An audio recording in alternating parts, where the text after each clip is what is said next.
Hi everyone and welcome to another data recovery video. This time we're working on a Toshiba USB portable hard drive that's been mailed in for data recovery because it's not working.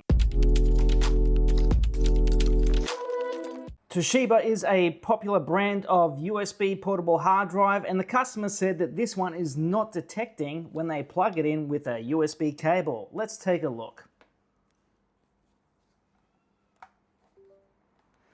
So straight away we can see there's a little blue LED here. We can feel and we can hear this hard drive spinning up. And even with this blue LED blinking quite quickly, it's just freezing this Windows computer. If you try to open disk management, it's not showing at all. And if you've got a Mac like Disk Utility, it's not showing up. This would be a classic hardware problem where the drive itself is physically not working. On the back, we can see it's a Toshiba portable storage, and the model here is DTC-A40. So let's open it up and take a look. Inside, we can see the hard drive with the PCB at the top. Inside, we can see the Toshiba, and it's got a model of MQ04UBB400. That's a common model. That's a 4 terabyte hard drive, and it was made on the 12th of October, 2023. So it's only lasted, what, 2 or 3 years? That's not very good. The PCB model number is down here, so if you ever need a replacement part, we can see it's G0090A. And because this is a USB, a native USB PCB, we're going to replace it by programming a SATA PCB so that I can help diagnose and get access to the firmware, find out what's wrong with it to get all this customer's data back.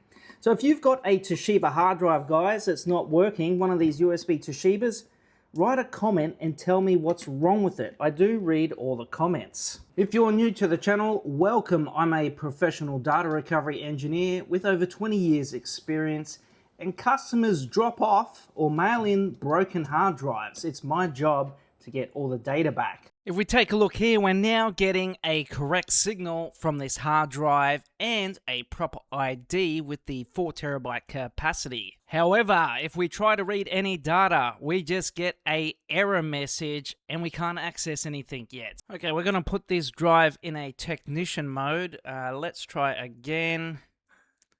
And now we got the drive reading, but we do have a lot of problems with this hard drive, but finally it's reporting stuff. The hard drive's smart diagnostic output reports that this hard drive was actively degrading probably very quickly before it bricked. We can see here that it's detected 95 dead sectors and it had found over 600 active degrading sectors. So why is it that a Toshiba hard drive that's not very old, doesn't have a lot of power on hours, has failed and bricked like this? Well, the answer is this one here, the G-force sensor. It has detected 14 shocks or drops. This hard drive can't read user data yet. There's more work to be done. What's happening is it's failing to pass a internal heads test, and it needs to be able to pass that so it can build a translator and load it to RAM. Inside the clean room, we can see there's more evidence of physical damage that has occurred to this hard drive. If you look inside the center of this plate here, you can see some circular scratches. That means this drive has physically impacted with this spindle motor here. That's what's caused those scratches. And now we have a brand new set of heads to install. So with the new heads installed, we're going to see if we can read data from this hard drive. And there's some good news. We have a partition table detected. The drive is still responding quite slow, which is to be expected for with a hard drive with this much damage and has had parts replaced like this.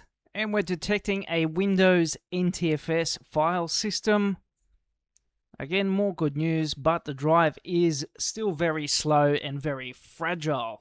It's also detected with a Toshiba EXT label. We've got to be very delicate with this drive. It is, and there it is. We have now got access to this drive's data again. As we check this file system, the files and folders, we can see we've got some little bad sectors here. We already knew that at the start of the video. We can see we've got 3,800 files and 105 folders. If you need data recovery, visit us at zeroalpha.com.au. You can drop off in Australia or mail in from anywhere around the world, and we will get your data back at the lowest price. See you guys in the next video.